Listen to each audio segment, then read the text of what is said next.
So, this reading is about trying to keep stuff that ain't meant to be kept. This is something I never understood, especially as a reader. People coming to me asking me, well, I want this guy back in my life, or I want this girl back in my life. Why? Like, why you want to keep something that don't want to be kept? Did you fuck up? Did you go fix what you were supposed to be fixing? Are they meant to be? If something is meant to be in your life, it's going to be. When you do the inner work that you're supposed to do for yourself, when you get into your heart, when you do the work, sometimes you will spend a period of time alone. No fuck buddies, no friends with benefits, just you, yourself, and you. Alone, doing the work, getting inside your own head, finding out what you need to know about you. Some people are so obsessed, and that's exactly what it is, an obsession. I'm supposed to be with this person. That statement right there is the beginning of hell. Hell for you and hell for that person. Because if you have to work so hard to get somebody in your life, you will have to work really hard to keep them there, which means doing all kinds of shit, bad shit, whatever, to keep them there. Sometimes these things end up in fatalities, because people can't take no for an answer. This is mine, right? I'm supposed to have this. It's mine. So I'm going to do a spell. I'm going to pay somebody to do this work and that work and da-da-da-da-da. Get inside yourself and find out who you are and what you are. And then guess what's going to happen? When you see yourself 1000% whole and complete, when you look out from your eyes, you will see everything in front of you exactly as it is. You'll see why that person who appears to be perfect for you on the outside, why they can't be yours, why everything that you're doing is working against you when it comes to meeting them or getting with them, right? We think everything is all about us, but it's not. It's not all about us, right? It could be, and I have met people, I have been single, I have been celibate for 13 years. As I have taken this journey of my life by choice, not by chance, I said, I want to get inside myself. I need to figure out what the fuck is going on in my head. Why did I say yes to this bullshit when I knew damn well it was wrong? I knew it was wrong. I need to find out what's going on with me. And in that journey, I found myself a goddess. I don't need a lover. I could want one, and if whatever I want will come to me. It will have me, right? Whatever is supposed to be in my life, that's what I'm gonna have. I see beautiful people, sexy people with jobs and money and cars, but that don't mean they're supposed to be mine.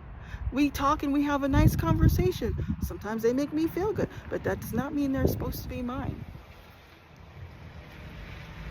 right?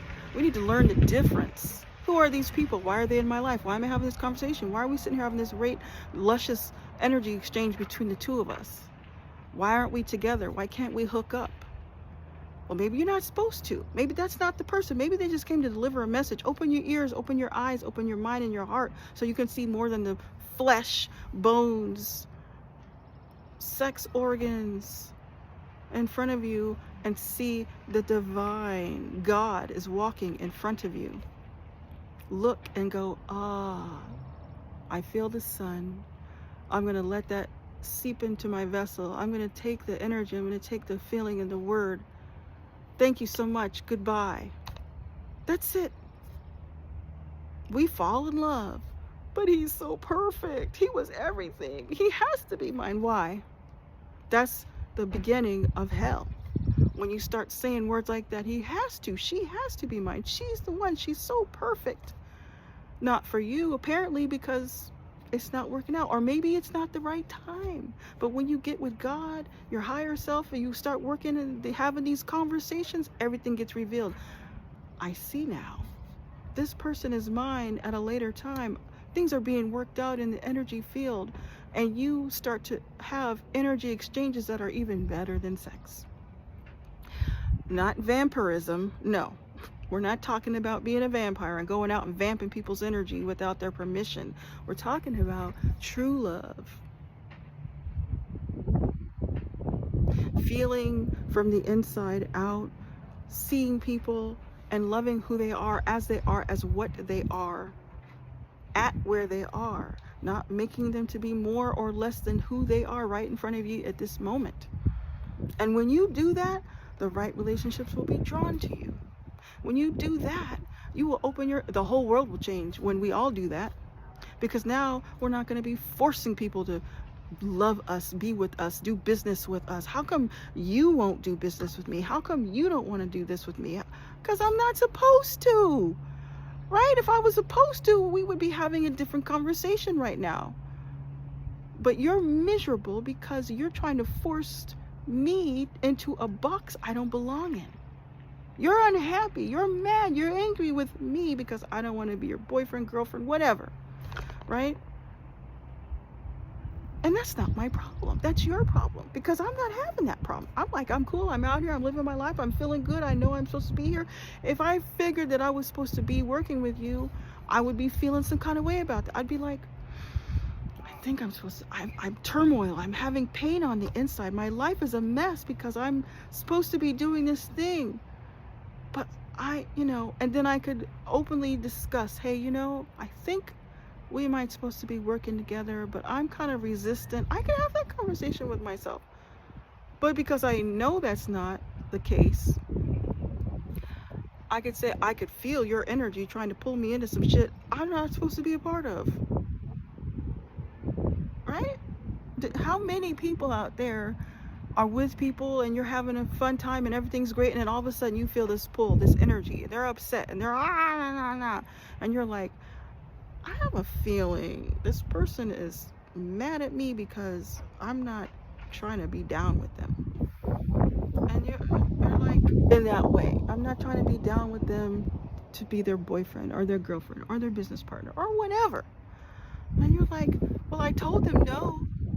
They even tried to go around in circles and trick me about it. But I was like, clear, this is not what I'm about. This is not what I do. This is not my calling. But if people can't accept this is not when you say this is not my calling, you need to get away from them. Because they're not for you, they're against you. They're going to try to do everything to trip you up so that you eventually fall into needing them somehow. They're not going to promote you. They're not going to tell you, share you. They're not going to say, hey, you know what? I saw this thing. I think it's perfect for you. No, it's going to be, I saw this thing and I took it for myself, and I didn't want you to be a part of it if you were going to be a part of it without me.